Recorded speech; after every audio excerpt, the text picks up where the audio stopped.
Hi, and welcome to my shop. Thanks for joining me here. Hey, I'm going back to do a little more work on this radio. This radio I fixed maybe 3 weeks ago or something like that. And the last thing that has to be done with it is sorting out the power supply for it. My plan, this is a battery operated radio. These are the battery connecting leads. And a radio like this requires two voltages, if you like, or two sets of batteries, one producing around 1.5 volts to run the heaters, and the other one producing about 90 volts to supply the necessary B+ pressure to the radio to make everything work properly.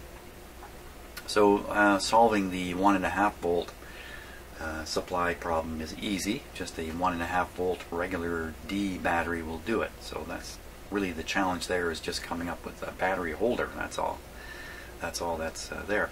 It's the 90 volt side that's a little bit different. If I want to use batteries, I could do it with 10 9-volt batteries, and that was my intention.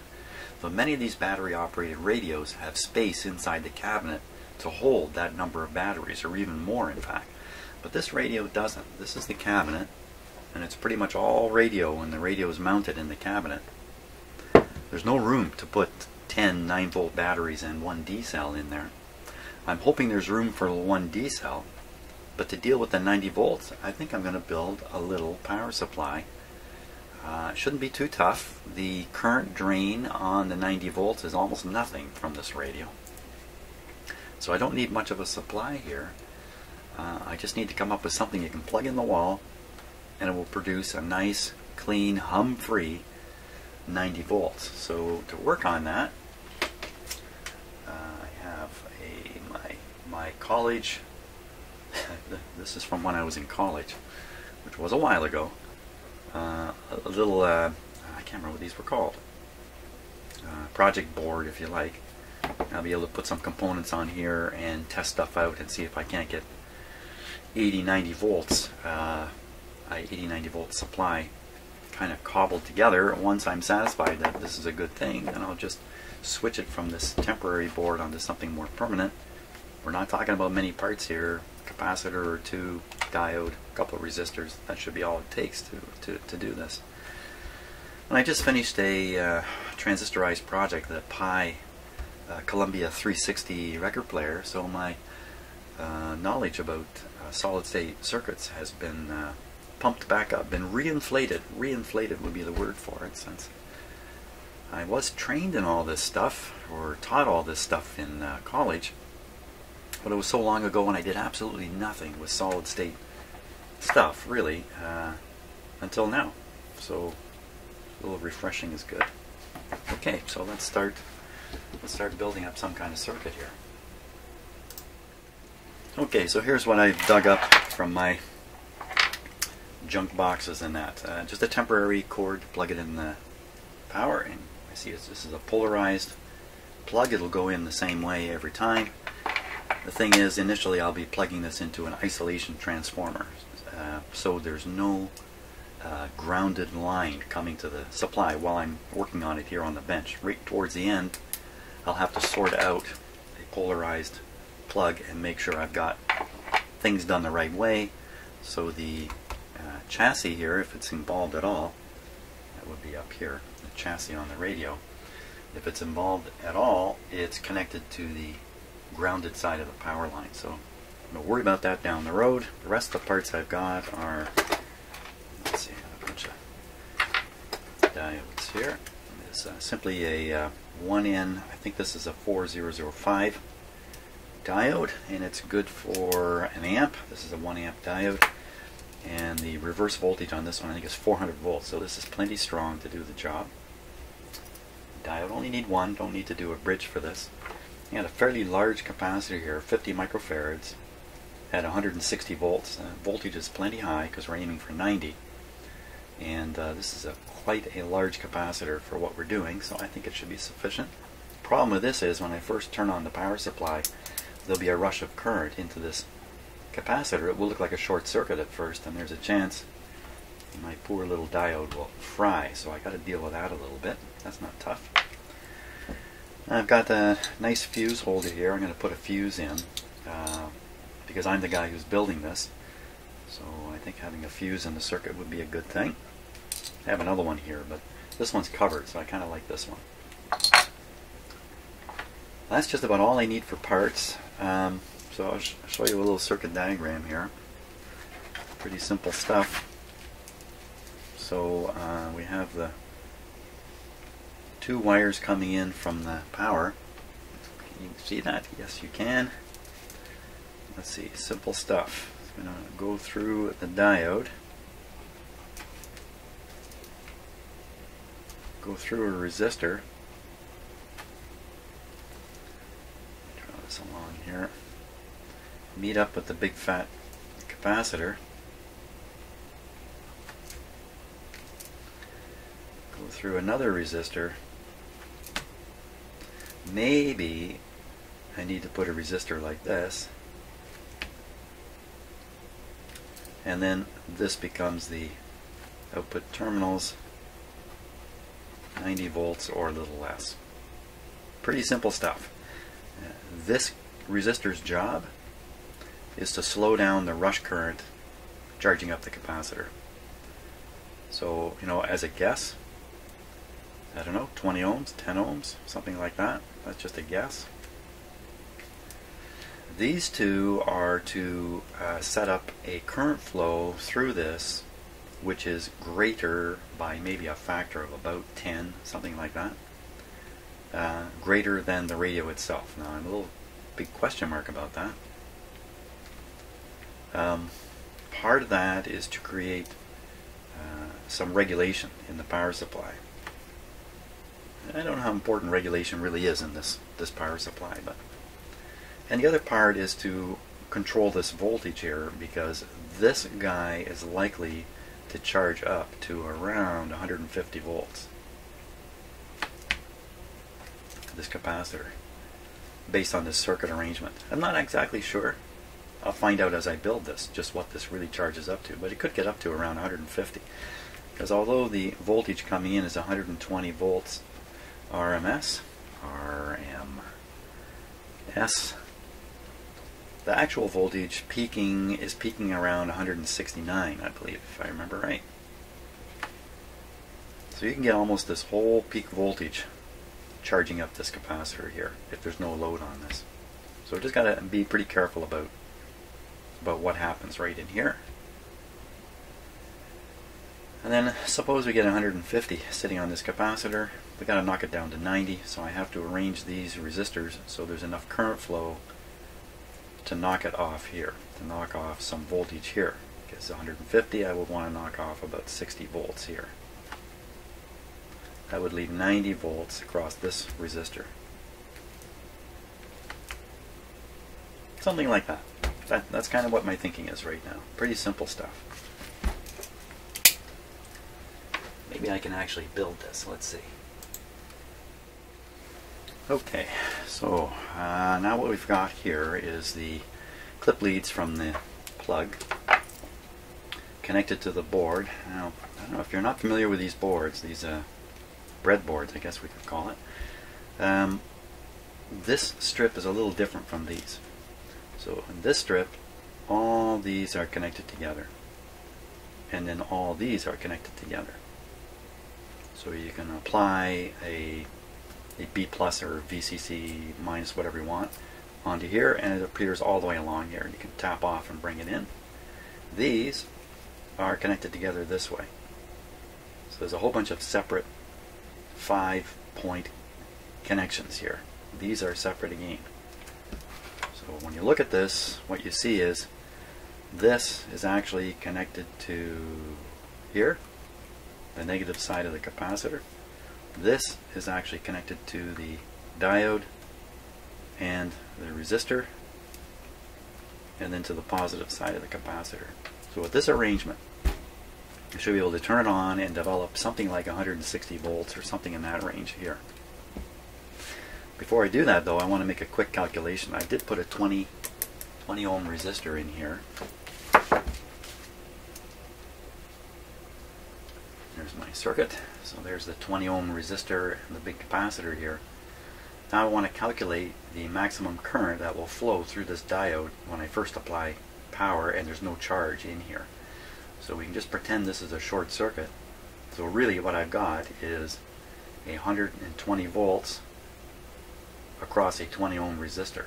Well, that doesn't take much calculation to realize that's going to be 25, 6. It's going to draw 6 amps. 6 amps through this diode.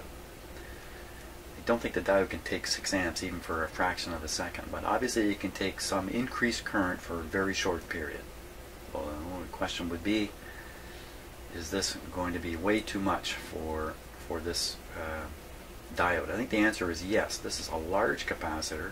It's going to take time to charge. So the length of time involved is going to be long enough, I think, for the heavy current to overheat this thing. You can put an amp through here continuous. You can probably put 2 amps for a short while, 3 amps for a very short while. So I think I got to up this up. Up this up. Yeah, that's a good word for it. Now, to be safe, if I made this 120 ohms, then the most that could ever flow through here is 1 amp. 1 amp RMS, which is what we need to consider. RMS is takes into account the heating effect of the power of the current. So that's what we need to pay attention to when you're thinking about wattage and heat and stuff like that. So maybe I'll do that. I'll bump this up to 120. It's a good starting point. That'll ensure there's never, even if this guy is completely shorted, there'll still be just 1 amp going through here. I got lots of diodes. I really don't care if I blow a few up along the way. And talking about things kind of blowing up, this didn't exactly blow up. But in order to get some leads here so I could clip my temporary power clips onto it, I grabbed a resistor. And this is one of these cheapo resistors that you might have heard me complain about. They're built with end caps. The end caps are down here now. Now these resistors, I have a few hundred of them, which I acquired completely by accident, in fact. As soon as you start working with them, they pop apart. They're just hopeless. Every time I've gone to use these resistors, I've had trouble with them popping open like that. Unbelievable. I don't know who could ever use these in what application. I don't know. I don't know how. They're so terrible. So, but for my purposes, it's just fine.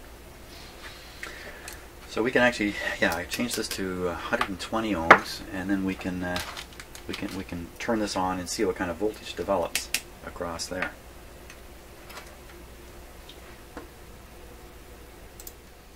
Okay, so what I've got now is a 120 ohm resistor here, limiting the current to 1 amp during the inrush current.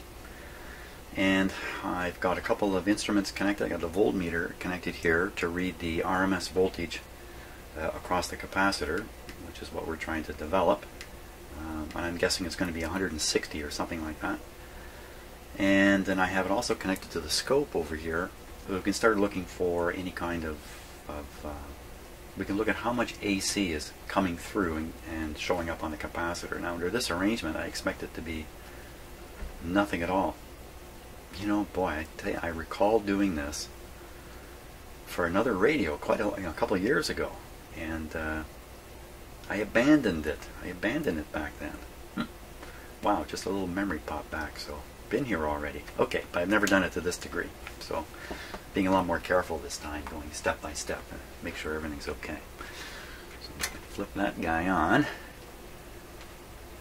and the power outlet here is switched off, but I can go ahead and plug it in.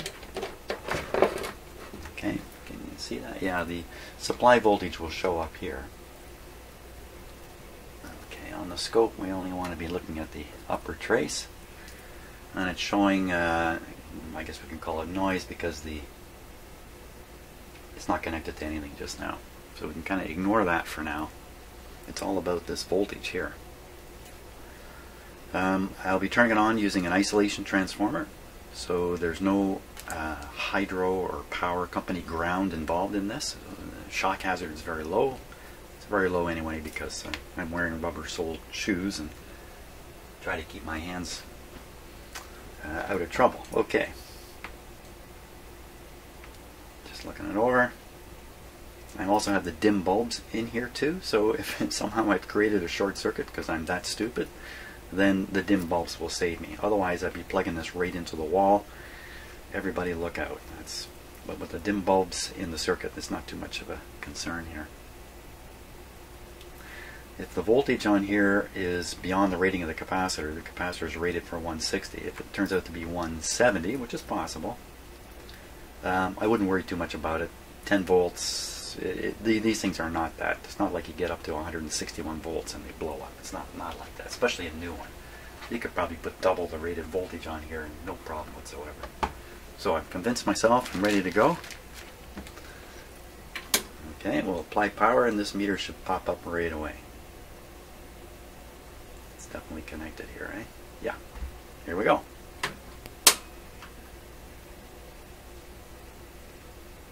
Absolutely nothing. Okay, let me turn it off. Now, why did I see absolutely nothing there? That's a total surprise. I saw the 123 show up here. Should be 123 here. Maybe my breadboard is so old that it's not making contact. I gotta troubleshoot these 3 parts. How can that be? Just 3 parts and I have to start troubleshooting.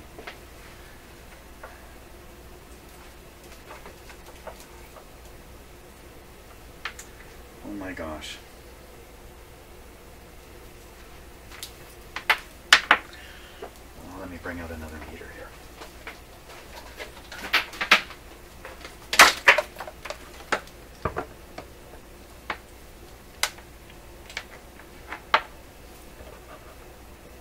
Okay, first we'll check for AC voltage down here just to make sure. Okay, power on.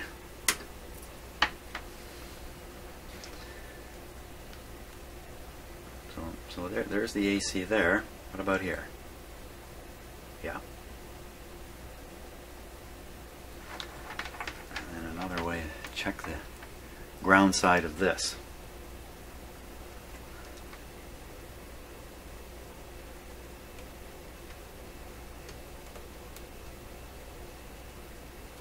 Something not right there. Back here. 123. So there's 123. There's full AC voltage on the wires here going into the board. And I know this one's working okay. How come this guy's not?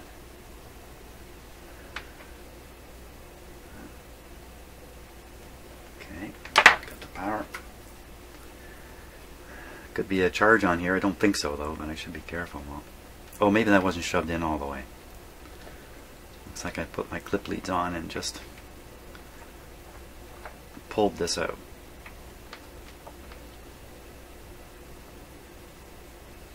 Okay, so this time we'll probably see the 150 or something like that here. That's my guess.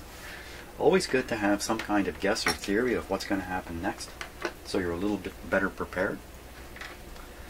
And if what you expect doesn't show up, you've kind of rehearsed in your head things like turn the power off right away and stuff like that. Okay, let's try it again.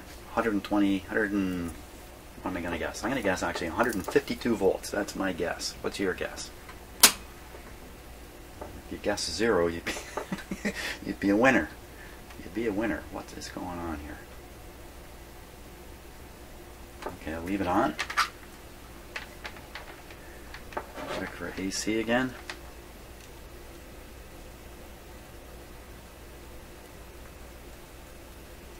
Still nothing. Power off.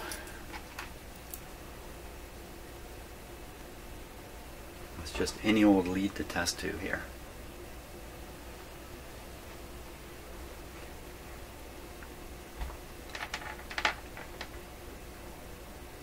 So I should see 120 volts AC here.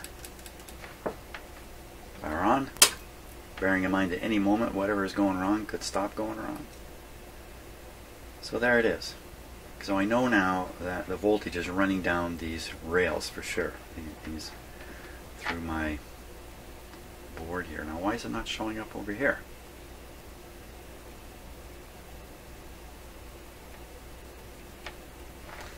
Gee, maybe there's a little more to this board than I realize. Maybe there's 2 sections. And I've accidentally moved to the other section here.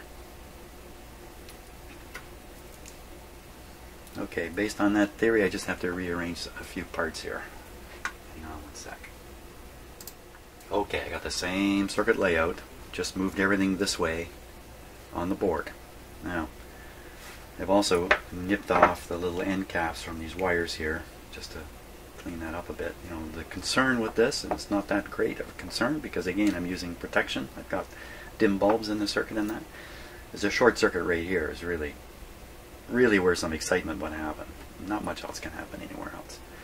So I have my voltmeter connected still, ready to read, what did I say, 153? 152? What was my final guess? Okay, need a drum roll. Here we go. Oh, for crying out loud. That's a little worrisome. Why nothing? Why nothing? Okay, so we're on AC here. Why nothing? Why nothing? Got an open circuited diode. What's going on here? Using defective parts.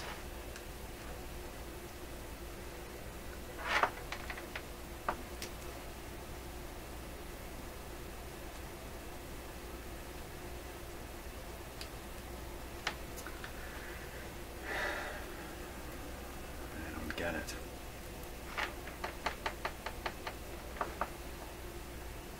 Okay, I think I get it. I got a wiring error right there. I mean a boo-boo.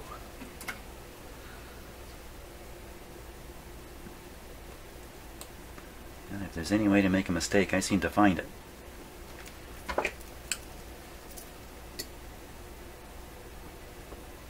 Okay, you know what? It's going to work this time. I'm sure. I'm absolutely positive. I'm so positive.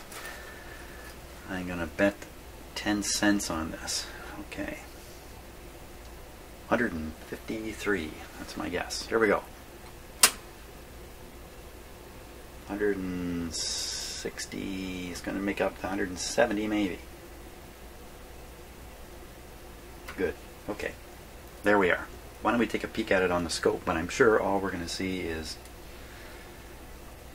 a clean looking signal. So put this here. And this thing will stay charged for a while too. We have the scope on AC, so we can look at the amount of ripple here, but I can't imagine there's going to be anything.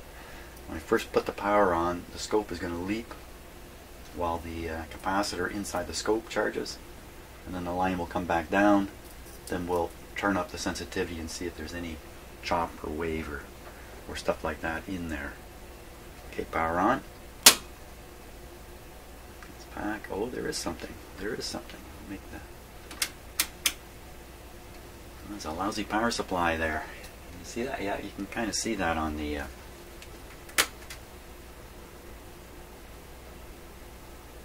gonna have a little bit of trouble. So my problem is with making the scope trigger is the signals I'm looking at really aren't quite strong enough to trigger the trigger circuit here. So I have to be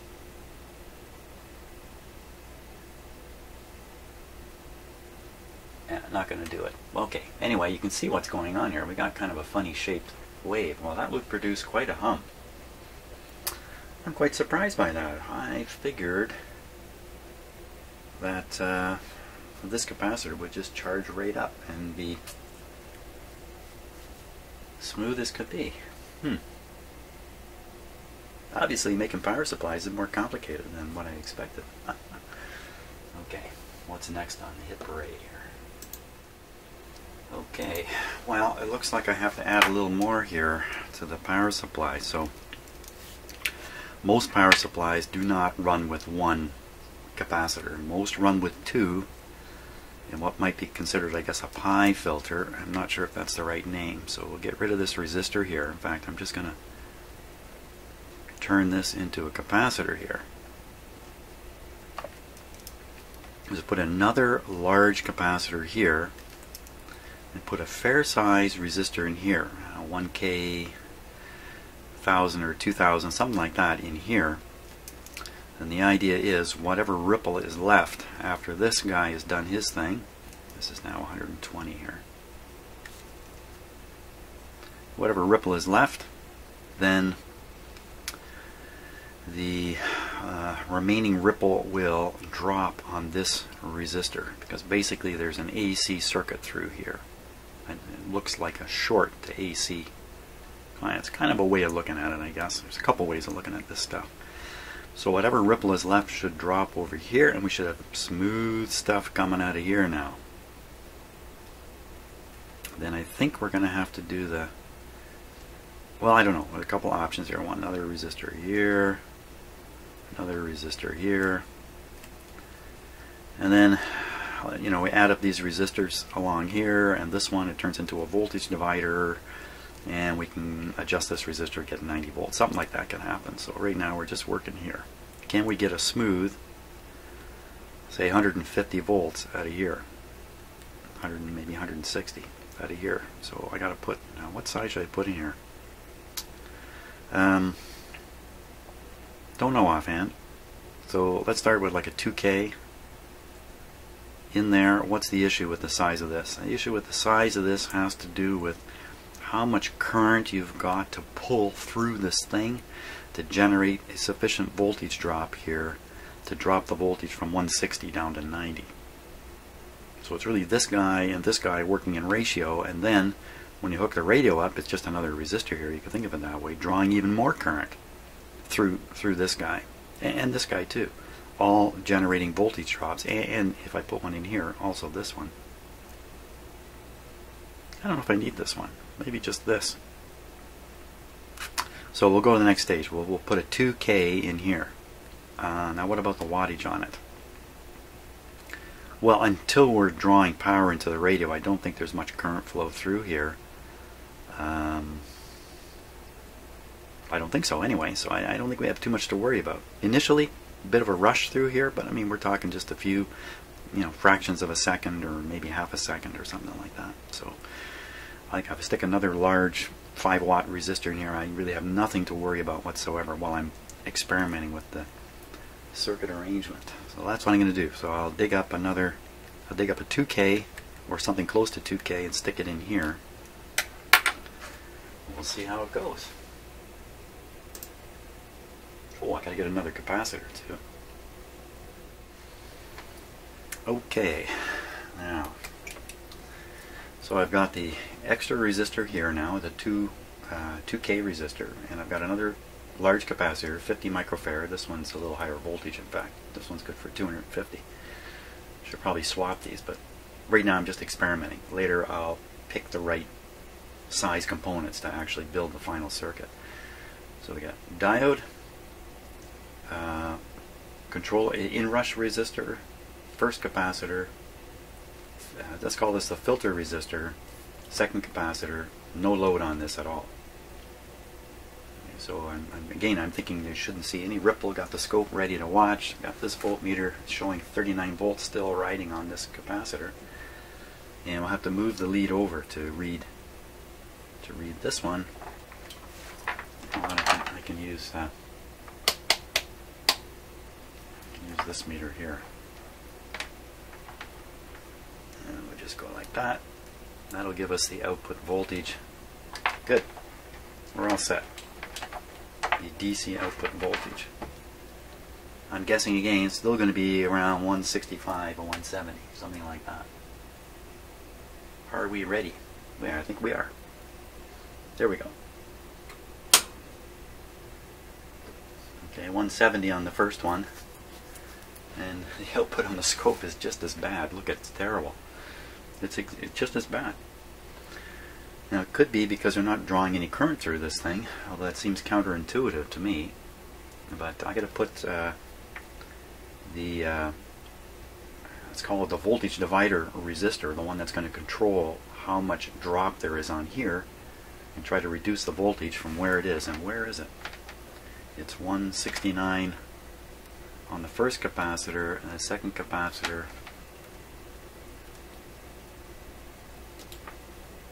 Capacitor's reading nothing. Why is that? Oh, I stuck it across on the wrong side here again. Okay, I got to put a little bridge wire in here. That's why it looks the same as it did, because I actually didn't do anything electronically. Okay, so I stuck a little jumper down here now, so the negative rail, if you want to call it that, it travels all the way along. So this capacitor is now grounded properly back to it. This time we should see the output of this on the scope. We're still reading the voltage on the front capacitor, which you see is dropping. It's dropping because it's actually charging up this capacitor right now. Probably mellow out around 50 volts or something like that. So we'll hit the switch. This should go back up to 168, whatever it's going up to. This guy shouldn't be too far behind, if behind at all. And we should see a nice clean signal on the scope. Here we go.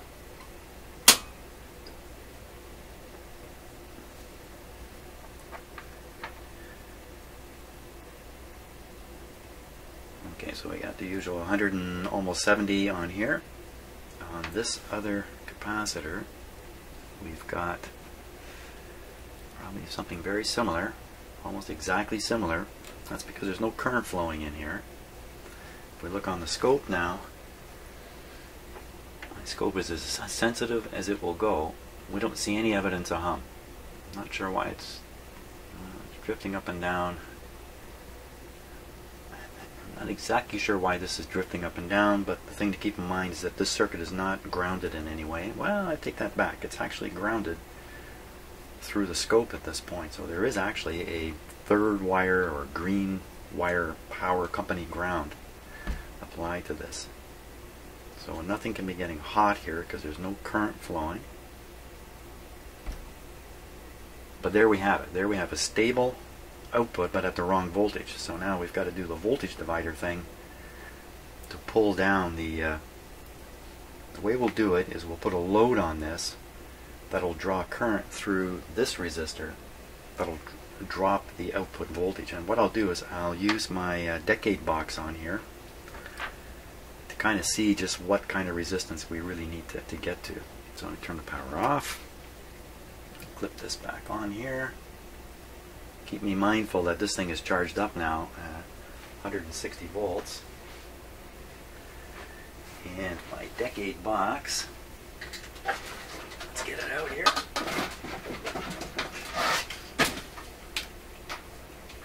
Oop, that's the capacitor box. There we go. Rattling around is just the cabinet screws. It's not that parts are loose in there. I just throw it right on top of there. Now this guy's got half watt or 1 watt resistors in it. I'll have to make a little calculation before I go and use this. And although it's got all kinds of nice numbers on here, they aren't accurate at all. So first of all, what do we think we're going to need here? If we wanted to drop the voltage in half, if we want to go from 160 to 80, that's about what we want to do. And then my thinking would be we would put a resistor here that's about the same value as this one. And that way the current flow would result in a same voltage drop on this one as this one. So that's easy. We'll start with a 2K resistor. 2K.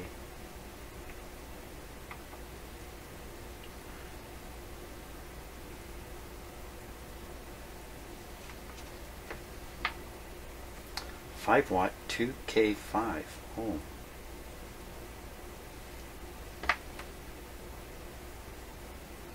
Watt 1K25. I don't know what that is. These ones don't say that. They just say 5 watt 2K. Ah. Every time I turn around, there's another challenge here for me. 5 watt 2K, no question about it. Okay, let me turn the powers off. Voltage still hanging in there. Something's leaking it down now, though.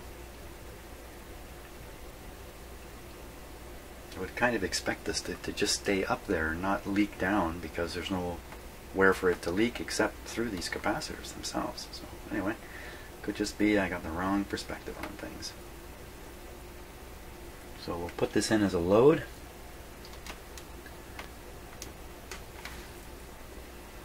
This should cause that voltage to drop pretty rapidly now, I would think.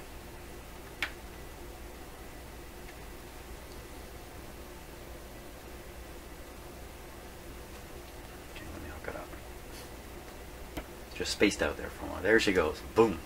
Gone. So the expectation now is the 160 volt supply will actually divide roughly 80 here and 80 there. That means it'll look like the output from here is now 80 volts or something in that range. Let's put the voltmeter on there. I think we can be pretty sure of what's going on up here. Well, maybe we can't. Let's start here. So usually when I say those things, I'm on my way to being wrong, so let's keep an eye on it. And I didn't bother with the decade box. So I changed my mind midstream, didn't even realize it. Okay. So that's reading first stage voltage.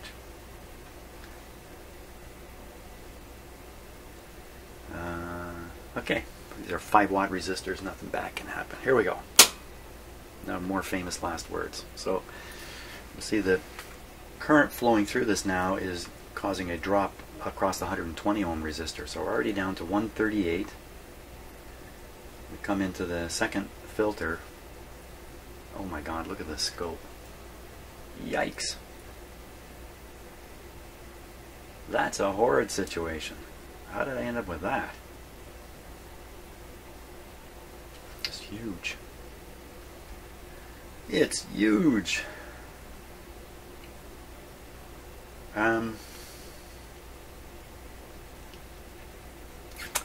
Maybe this is too big up here. Oh. There's actually some heat developing in this. Oh, a lot of heat in this one. Well, I don't mean a lot of heat, but it was a lot. I couldn't put my finger on it. We're drawing some current here. Let's see what the voltage measures out here. I mean, it's kind of a crummy situation with that much weird shape. Can't even trust the meter readings. But let's see what it says anyway. We're on DC. Well, we're in the range, eh? 70. 70, but if I fed this hummy signal into that radio, that's all we'd be hearing. The radio has no filter in it. It's expecting nice DC to come from a battery. So if there's any hum left in this, it's going to come out of the speaker of that radio for sure. So we really haven't hit the mark here at all. I think we need to reduce this guy. I can't imagine it's going to make all the difference in the world. We can cut him in half or cut him in a third or a quarter. So why don't we try a 30 ohm in here? Let's try that. 30 ohms. Okay, gotta hunt around for one. Okay, got my 30 ohm resistor here. Power's off. There'll still be some charge in that capacitor probably. There.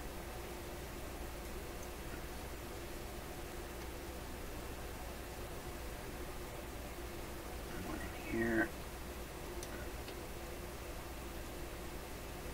I don't know, if you had 150 volts charged on this capacitor and you grabbed the leads with your fingers, what you'd really feel. I'm not about to try it.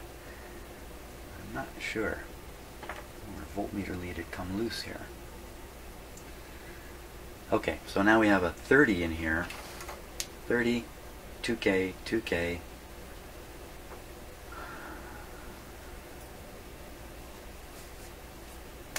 I've reduced the overall resistance by 100 ohms out of 4,000. I don't think the current flow is going to be. The output voltage may be a little higher, a little more current flow. Can't be an I-gain. I got lots of diodes. If I blow one, I can always replace it. Okay.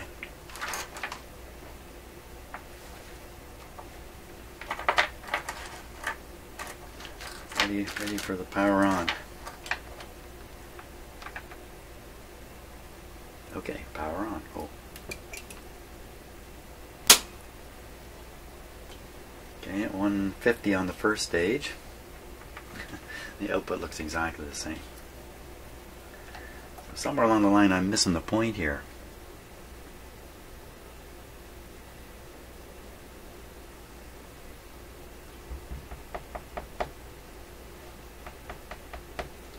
Yeah, something's not adding up at this.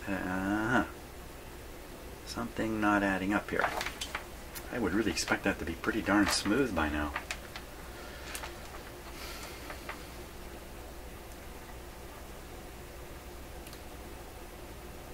Yeah, 2 meters don't read exactly the same. 153 there. 76 there. So we're a little low now. Why the whopper hum still going? What am I doing wrong here? Oh wow! Okay, that's warm. That should be the same temperature. Now this guy is cool. He's a low resistance, so I squared R. The R is low there. Same I all the way through. No, the I here might be a little different.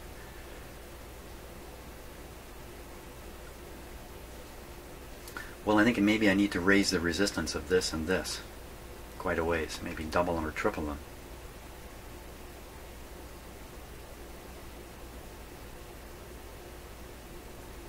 I really don't understand why. Why? Okay. Let me dig up some more resistors here. I'm on the learning curve. I'm rolling around at the bottom of the learning curve here. Okey-doke. So I've picked this resistor here. Look, it says 4K7. Duh, that means 4.7K ohms. That's just a tricky way to save a dot and confuse a guy like me. Pull this out. Ooh, I left this on for a while. It got a little hot there. Ooh, a little too hot. So we're doubling the 2K to 4K. You know, the situation here with this is very similar to what was wrong with the Columbia 360 I was working on. The record player I was working on was humming like a son of a gun. And it was humming because of overloaded power supply. And that's kind of with this resistor, I'm kind of overloading this power supply. I don't think doubling it's going to be enough here, but let's see what we get now. So that's 4, 2, and 30. 4,000, actually this is close to 5,000. 2,030 ohms. I think we're all set to fire it up again. It'll be working less hard than it was the last time. Ouch, hot stuff. Away we go. Okay, so we're 160 on the front part. On the back part, ooh. Let's not blow up my meter here. Yeah, we're a little too high, 112. We still got the very same horrid hum here. Horrid hum. Boy. Do I have to make a bridge diode? I don't think so. I should be able to filter out the excessive hum, but I'm not getting anywhere here. I'll be a little bit careful of that. I've upped the resistance so the that's hotter than this one.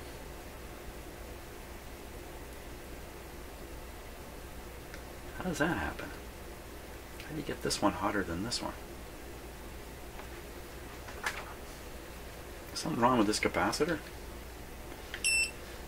Okay, so that guy's at 52. When I read it 57, I get 60 on this one. 60 is pretty warm. 63. This one. 74 I saw there for a moment. Oops. 73. And on this guy, he's way down there, 26. 28, 30. Yeah, how come that wouldn't be so hot?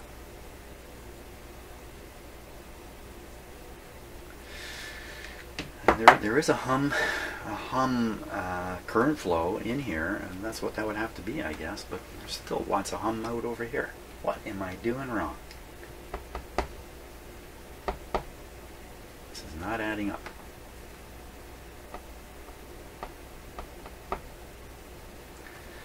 Let me stick a different capacitor in here.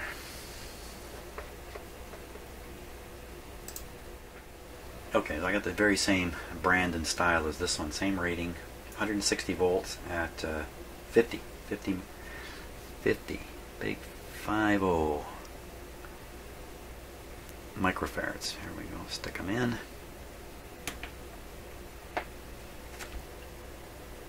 Would have been smart if I turned this off while I'm working on it, but I actually left it on the whole time. Look at that. Exactly the same. So there's some problem with the brain cells inside my head, I think, at this point. So I should stop and think about this a little bit. I'm really kind of surprised. I thought this would be a lot easier. This is a pretty good power supply I built here. Well, apparently it is not a very good power supply. Let's just check the DC output voltage now. It's way up there, 110. You know, it's a little too high for that radio. And as for heat, well, it's going to be the same. Ow, ow, ow, ow, ow. It's going to be the same as it was. That was hot. 93, 99. What's going on? 68. How did I get up to 99 here? 90, 100. No wonder I took my hand off that so quick. Why is it so much hotter now? Okay, cut the power. The simplest stuff. Yeah, I gotta go think about this before I try anything more, because wow, this is just not doing the trick here. What stupid thing am I doing?